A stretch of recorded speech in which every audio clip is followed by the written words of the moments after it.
حضرت عائشہ صدیقہ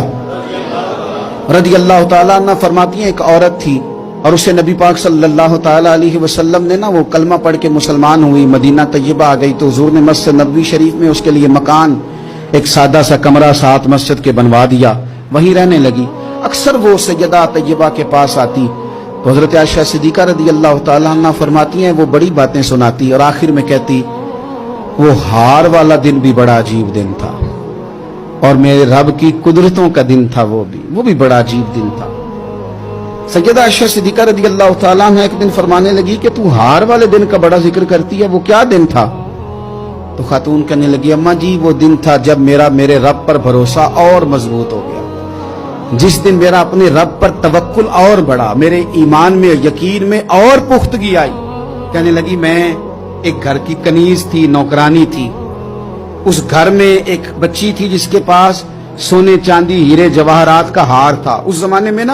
چمڑے کے اوپر لوگ ہیرے جواہرات لگاتے تھے، کئی دفعہ سرخ رنگ کے چمڑے پہ لگائے جاتے تھے، وہ بچی پہنتی تھی تو کہتی ہوں بچی کے اس نے اتار کے رکھا یا اس سے گرا وہ ہار تو چیل اسے اٹھا کے لے گئی گوشت سمجھ کے اور میرے سامنے اٹھا کے لے گئی۔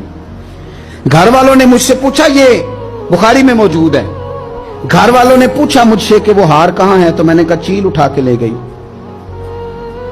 گھر میں کچھ چوری ہو جائے تو سب سے پہلا الزام کس پہ لگتا ہے؟ ملازمین پہ۔ کہتے انہوں نے مجھے بڑا مارا، بڑی تکلیف تھی، حتیٰ کہ میری شرمگاہ تک کی تلاشی ہوئی، میری عزت اتنی خراب کی میں بتا نہیں سکتی۔ میں نے اپنی زندگی میں ایک واقعہ دیکھا، ایک امیر گھر میں چوری ہو گئی، ملازم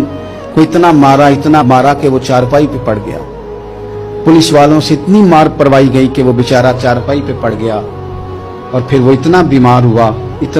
ہوا اور کچھ دنوں کے بعد پتہ چل گیا کہ چور تو اپنا بیٹا ہے ان کا، پھر اس کا انتقال ہو گیا۔ اب وہ سیٹھ صاحب اور گھر والے آ کے مرنے والے کے کان میں معافی مانگ رہے ہیں، کان میں۔ تو میں نے ان سے پھر کہا تھا کہ یہ تو اب چلا گیا ہے، تمہارا زور چلتا تھا نا تو تم نے قانون خریدا اور تم نے اسے جتنا ہو سکا تم نے اسے مار پڑوائی، تمہارے پاس جو عدالتیں تھی تم نے وہاں کاروائی کی، اب ایک عدالت قیامت کے دن لگے گی۔ یہ کمزور تھا نا، کچھ کر نہیں سکا۔ میرے نبی پاک صلی اللہ علیہ وسلم نے فرمایا سن لو، اگر سینگ والی بکری نے بغیر سینگ والی بکری کو تکلیف دی ہوگی نا تو قیامت کے دن اسے بھی بدلہ دینا پڑے گا کہ تیرے پاس سینگ تھے اور تو نے اسے مارا تھا۔ وہ خاتون عرض کرتی ہے سیدہ عائشہ کی خدمت میں کہ مجھے بڑا مارا، مجھے تکلیف دی، میں کہہ رہی تھی کہ میرے سامنے چیل لے گئی ہے پر وہ نہیں مان رہے تھے، اماں جی انہوں نے مجھے بڑا مارا۔ حضرت عائشہ صدیقہ کہتی ہیں پھر کیا ہوا؟ کہنے لگی اماں جی جب کوئی میرا مددگار نہ رہا، مجھے تکلیف دے رہے تھے، رسوا کر رہے تھے، تو میں نے اپنے رب سے مدد چاہی، میرے رب کی طرف میں نے توجہ کی، میں نے کہا مالک اب تو ہی میرا مددگار ہے۔ کہتی ہے وہ مجھے مار رہے تھے تو وہ چیل جو ہار لے گئی تھی وہی لے کے واپس آ گئی اور ہمارے سروں کے قریب لا کے اس نے جب اس ہار کو پھینکا وہ مجھے چھوڑ کے سائیڈ پہ ہوئے،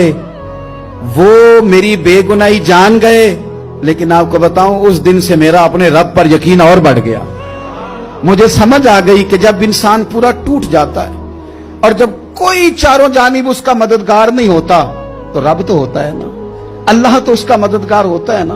وہ تو پھر اپنے اس بندے کی مدد کرتا ہے نا، پھر وہ تو توانائی دیتا ہے نا، وہ تنہا نہیں چھوڑتا،